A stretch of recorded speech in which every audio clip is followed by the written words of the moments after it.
I'm Clarence Ford. I am a radio professional for 31 years this year. I'm a serial entrepreneur in the music business, and I think a wealth of experience in both of those sectors. Being in the media, I was aware of COVID-19, coronavirus. Didn't get its name COVID-19 by that time.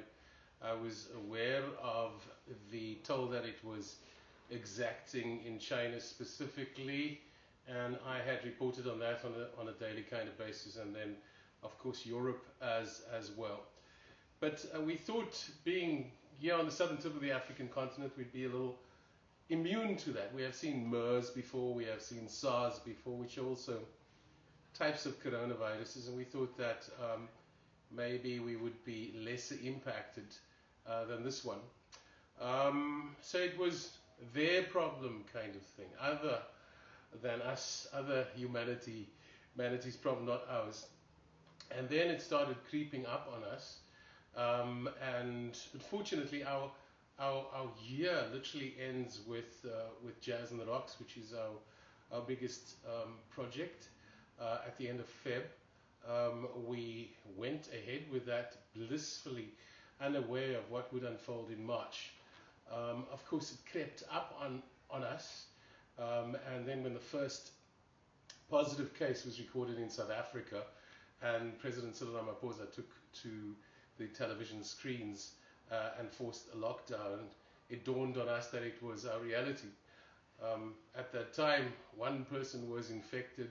I think that person had an additional 8 people that had traveled with him to Italy at the time, and they were people under investigation. Most of them would return eventually a positive infection, and then the community spread started. I think we've been very lucky because most of our projects we had completed for the year by the end of Feb. So coming to March, we're going into a new year with new plans. If COVID-19 had hit us a month before the time, we wouldn't have been able to pull off Jazz in the Rocks.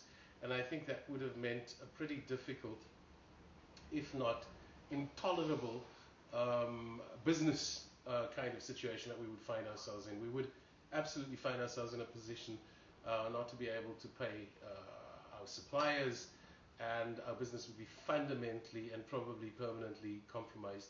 And that's why I'm saying it's a blessing, the timing, because soon after we had ours, Cape Town International Jazz Festival had to cancel because it was creeping up on us, and so too every other festival. But we had fortunately completed within the plans that we've had for the year, our year projects. The next year, the post COVID or announcement of COVID having arrived would require different kind of plans. So how did we navigate those plans? Fortunately, as I said, we had completed our year's plans.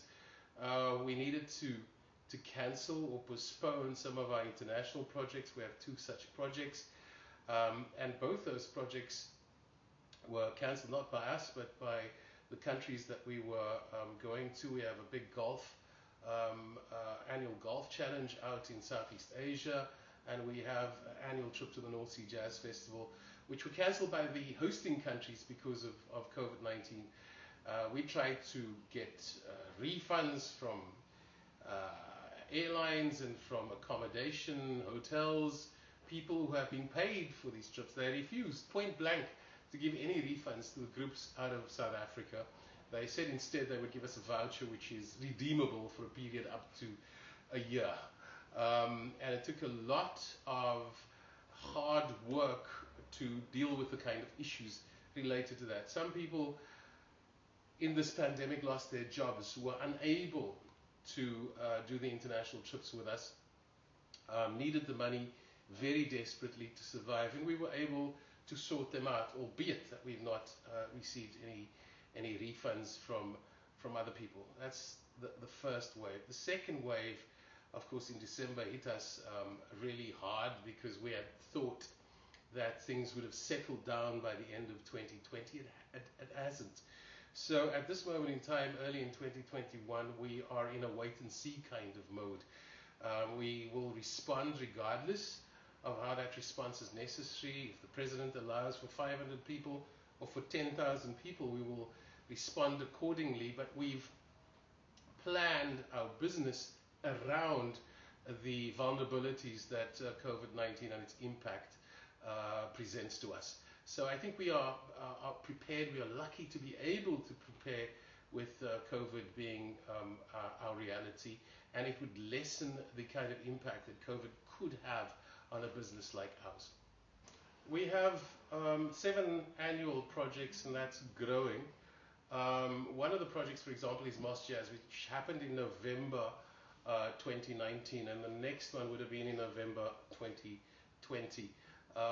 We obviously pre-sold Moss Jazz tickets, so on a early bird kind of special basis, which a lot of people had taken prior to COVID landing in South Africa.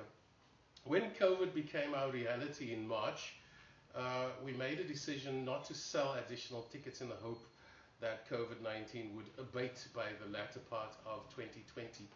And that kind of saved us. So we only had the people that had bought those pre-bought specials at the start. We didn't really on-sell in an aggressive manner like we would normally do, which means our exposure in relation to those people have been were lessened. What is nice about the vast majority of the people that have purchased as early bird specials, they understand that COVID impacts not only them, but it impacts us as a business. So they are prepared to take this journey with us. They are prepared, by and large, to take an postponement on the terms that we've originally agreed to, and to ride this particular wave. I think, by and large, people are understanding what we are trying to do. And our business is not only events, but we also believe it's about healing, and our social interactions are an important part of our being. And I think COVID-19 is going to teach us to invest in healthy social interactions, which include music, includes the outdoors. The history of music being confined to closed spaces, to convention centers and the whole middle class bourgeois kind of thing is gone. Music is best located in natural spaces, and when nature and music collude, they collude very profoundly. It is healing profoundly on a spiritual kind of scale. So I think what we have represented from the outset, people are going to understand a little more instinctively our social nature, our need for community, our need for each other, and they're going to appreciate most of the kind of stuff that we've conceived around nature and music as healing tools. Our responsibility to our audience has been from the outset, when we realized that COVID-19 was going to be part of our life, at least for the immediate future, was to observe the kind of protocols, to advocate the kind of protocols, and to manage, and if necessary, police the protocols, to keep each other safe while we enjoy ourselves as well. And we believe that we can still do. And it's going to it's going to require all of that management, of course, advocacy, etc., etc., etc. So we want to get back to the business of music in natural spaces. Okay, we won't be able to dance to the extent with each other that we were able to without COVID-19. So that's going to be an exception to the rule. But we can hear the sound of the wave. We can hear the sound of music, and that manifests very profoundly in your being.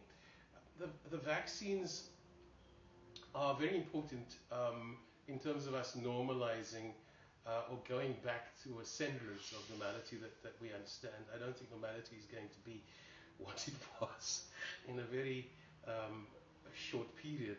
Normality has changed.